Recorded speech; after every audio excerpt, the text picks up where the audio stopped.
Bonjour tout le monde, ravie de vous retrouver pour une nouvelle vidéo. Cette fois-ci, j'aimerais vous parler de liberté et c'est rigolo parce que parfois j'ai des thèmes à vous partager, parfois vous me posez aussi des questions. Ça me permet aussi de vous répondre en vidéo. Et là pour aujourd'hui, j'étais assise et je regardais, il y a un cheval et sa cavalière qui sont passés. Et le cheval, pour moi, ça a toujours été le symbole de la liberté. C'est vraiment quelque chose qui me paraît essentiel. Et on la comprend souvent mal, la liberté. Moi, la première, on a l'impression que c'est partir loin et ne plus avoir de responsabilité. En tout cas, moi, dans ma tête, ça pouvait être un peu ça. Et en fait, la liberté, c'est vraiment se libérer, nous, de nos illusions, de nos croyances. Alors, parfois, il faut partir loin. Hein, ça ne veut pas dire... Parfois, il faut abandonner ses responsabilités aussi.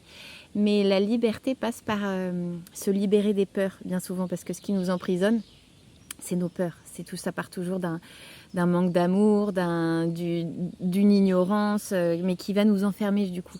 Et je me rends compte aujourd'hui, et avec tout ce qu'on a traversé dans les crises précédentes, on a pu manquer de liberté, mais que notre liberté, elle n'est pas travaillée de la même manière. Demander l'autorisation de sortir, ça ne va pas coûter la même chose à une personne ou non. Travailler certains jours de la semaine ou non ne va pas non plus coûter à la même personne. Vous voyez, la liberté, ça se questionne vraiment individuellement. Mais je pense qu'il est intéressant quand même de se demander quel est notre rapport à l'autorité, quel est nos rapports aux responsabilités et quel est nos rapports à nos peurs. Où est-ce que j'en suis par rapport à tout ça?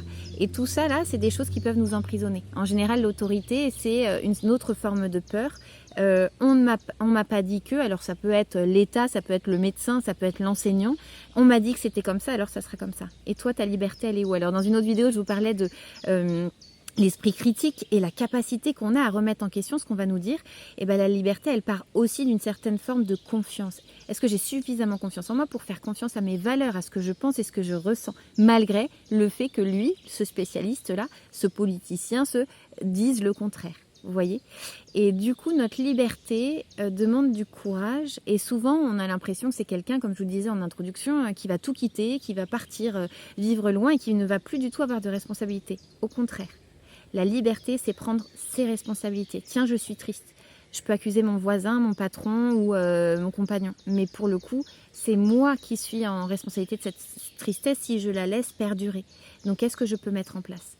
La liberté, c'est, et on en parlait dans une autre vidéo avec Virginie, je vous invite à voir notre replay, le fait de se reparenter.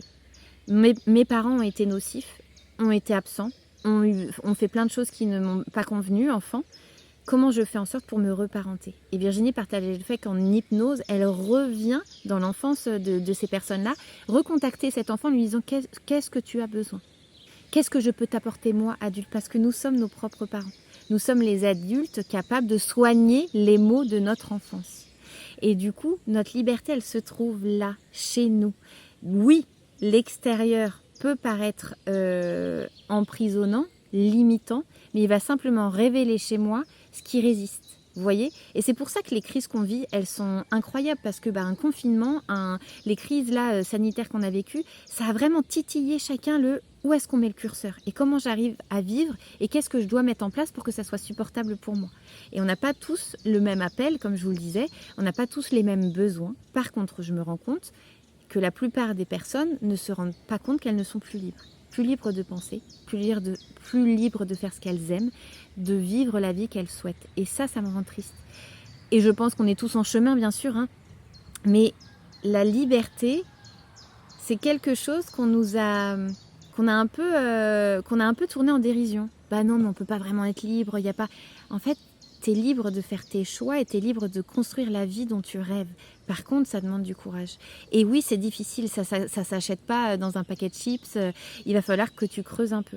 Mais du coup, il va falloir aussi que tu redeviennes responsable de toutes les blessures que tu as vécues.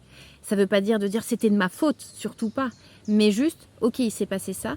Maintenant, comment moi, je guéris au mieux pour pouvoir passer à autre chose. Me libérer de ce qui ne convient plus. Certains vont vouloir pardonner. Et ça va les aider à avancer, ils vont se libérer d'un poids, d'autres vont couper des liens, ne plus voir certaines personnes, d'autres vont encore faire face à des dénis qui remontent à la surface. Tout ça, ça nous permet de nous libérer. Aujourd'hui, comme je vous le disais dans d'autres vidéos, on est dans une période de grande illusion, d'hypnose collective, et je crois qu'il faut se libérer de nos croyances et de ce qu'on pense être vrai. Mais pour ça, il faut que je remette ma vie en question, il faut que je rembobine le fil et je me dise, en fait, ça, c'était pas être heureux. En fait, là j'ai cru que c'était bon pour moi et je me suis trompée. Et c'est ok. Vous voyez, ça passe par le fait de se dire, je me suis trompée. J'avais peut-être pas raison. Et c'est pas grave, j'ai grandi, maintenant je sais. Et je vais sûrement me retromper encore, bien sûr, parce que j'ai le droit de choisir et parce que c'est comme ça que j'apprends. Mais oui, ça demande du courage. Pour se libérer, il faut que je puisse voir ce que je peux améliorer et donc comment j'ai pu me tromper avant. Et aujourd'hui, je crois que notre humanité cherche désespérément à se libérer d'un joug là qui lui pèse dessus mais ne sait pas comment. Et on cherche à l'extérieur, on cherche à critiquer les lois et je pense que dans une certaine mesure c'est normal et important de critiquer, de se positionner, de dire non.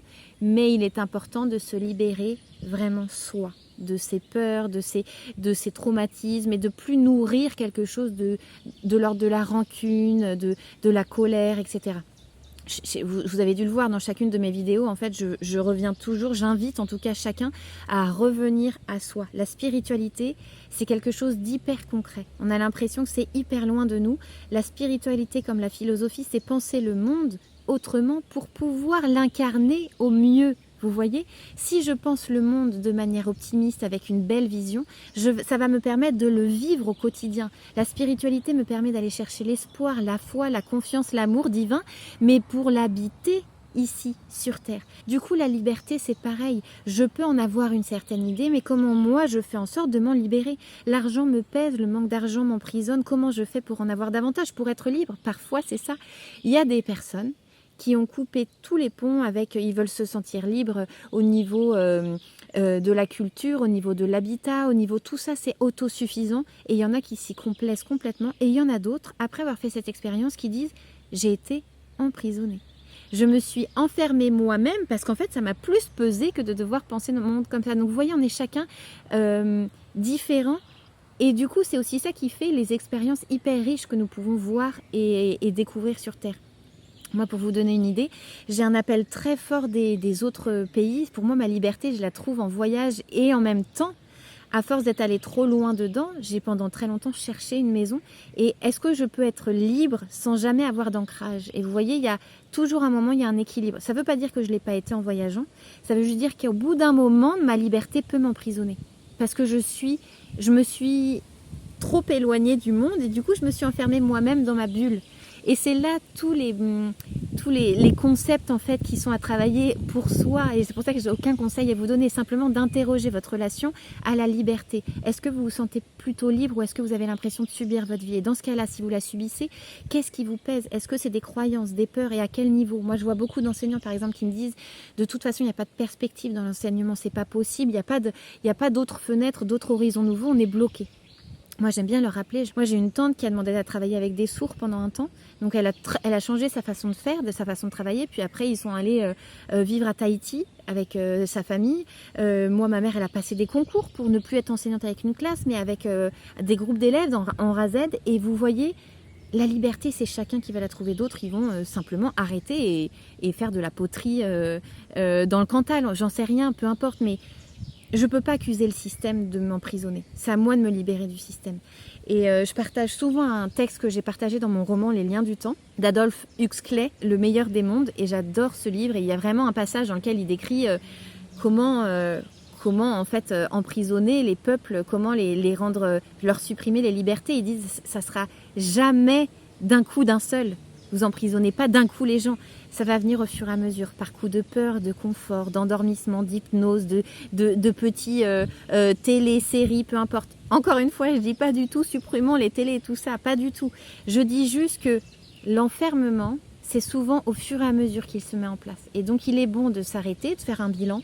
Est-ce que là, dans cette période de vie, je cultive toujours ce sentiment de liberté ou est-ce qu'en fait, je me sens un petit peu plus emprisonnée dans cette vie qui arrive à son terme, là, ce chapitre-là de ma vie. Et je pense qu'on a plein de moments où il va falloir changer de chapitre, changer de manière de vivre. Il y en a qui vont partir en van, puis tout d'un coup qui disent, en fait, le van, ça m'a appris la liberté d'une certaine manière, mais je ne suis plus libre maintenant. J'ai envie de me reposer dans une maison. Pareil avec l'école, il y en a qui vont dire, écoute, j'étais super libre là en IEF, je faisais ce que je voulais avec mes enfants, mais à terme, en fait, ça m'a pomper mon énergie et j'avais plus d'espace pour moi, même si au début j'adorais ça. Et du coup, j'ai mis mes enfants dans le public et en fait, ça va aussi je retrouve une certaine forme de liberté. Pareil avec les mamans qui viennent d'avoir un enfant, elles ont envie de le coucouner, puis parfois on bascule dans un moment où elles subissent ce moment-là. Et c'est normal, je crois, d'alterner parce qu'on est changeant et parce que notre liberté, elle se construit au quotidien. On n'a pas les mêmes responsabilités, mais je pense que c'est vraiment à chacun de saisir l'ampleur de constater où est-ce qu'il en est du point de vue de sa liberté. Je ne peux pas accuser l'autre tout le temps, ou le système, ou le monde. Je dois pouvoir me dire comment moi je fais pour me libérer au mieux. Et ça veut dire, et moi je m'inclus dedans, couper les ponts avec les personnes qui ne nous font pas du bien, changer, s'il y a une région qui ne me plaît pas, s'il y a un pays, s'il y a, vous voyez tout ça, un système, un contrat de travail, peu importe, il y a la possibilité d'en changer, pas tout de suite, pas drastiquement, et encore si chacun choisira. La liberté, elle est trop précieuse et en ce moment, on est en train de nous la grappiller au fur et à mesure. Donc c'est vraiment un appel à ne nous laissons pas voler cette précieuse liberté. Notre liberté chérie, elle est à cultiver au quotidien et c'est un droit plein et entier qu'on doit aller conquérir. On ne doit pas attendre qu'elle nous soit donnée. Je suis libre de penser le monde comme je le souhaite. Je suis libre de créer ce que j'ai envie. Je suis libre de choisir mon métier et surtout de le réinventer au quotidien. Je suis libre de m'entourer de personnes qui me nourrissent ou non. Je suis libre de nourrir une belle vision du monde. Je suis libre d'imaginer l'école, de pouvoir semer mes graines pour les enfants, pour les adultes. On est libre. Mais pour ça, il faut que j'aille voir moi ce qui titille. Il faut que je me libère de tous ces liens, de toutes ces croyances, de toutes ces idées qu'on m'a transmises malgré moi. Parfois, c'est même moi qui me les ai construites au fur et à mesure des années. Et c'est ok, je pense qu'il ne faut pas avoir peur de s'être trompé. Il faut qu'on rabaisse un peu notre ego et qu'on lui dise « Bon, bah là, tu t'es loupé. Là, c'était complètement pas ta liberté. T'es allé le voir, t'as appris. Maintenant, c'est bon, c'est fini, j'ai compris. » Voilà, c'était un peu l'idée. La liberté, c'est parti d'un cheval que j'ai croisé, vous voyez. Mais pour moi, il y a la liberté, c'est d'abord un ressenti. C'est pour ça que je vous interroge comment vous la vivez. Je vois un cheval, je me sens libre. Je vois un océan et un horizon ouvert sur l'infini, je me sens libre. Je vois les étoiles, je me sens libre. J'ai besoin d'espace comme ça. Peut-être que ma vie il y aura des responsabilités. J'ai des choses à payer, des choses à faire, etc. Mais est-ce que j'ai suffisamment d'espace de liberté? Est-ce que je fais en sorte de ne pas subir ma vie, mais de choisir ce qui me nourrit? Et chacun est libre de choisir. Voilà, c'est le libre arbitre. Le libre arbitre, c'est aussi ça, c'est pouvoir se tromper, pouvoir choisir ce qui ne nous convient pas, mais j'étais libre. Et donc, c'est aussi intéressant de voir comment nous, on l'utilise, ce pouvoir-là du libre arbitre. Bon, je vous laisse avec ça. J'espère, n'hésitez pas du coup à me faire part de vos questions et des sujets que vous aimeriez aborder. Certains m'ont partagé sur l'argent, sur la spiritualité, il y a plein de choses, mais voilà, moi j'aime aussi partager ce qui m'anime, mais aussi ce qui fait écho chez vous. Donc c'est des échanges que j'aime beaucoup. Je vous embrasse tous, je vous souhaite d'être libres et heureux et joyeux au maximum dans ce monde qui part en cacahuète, mais qu'on est en train de réinventer chaque jour. Et c'est ça le plus challengeant, mais j'ai envie de dire le plus croustillant. Allez, ciao!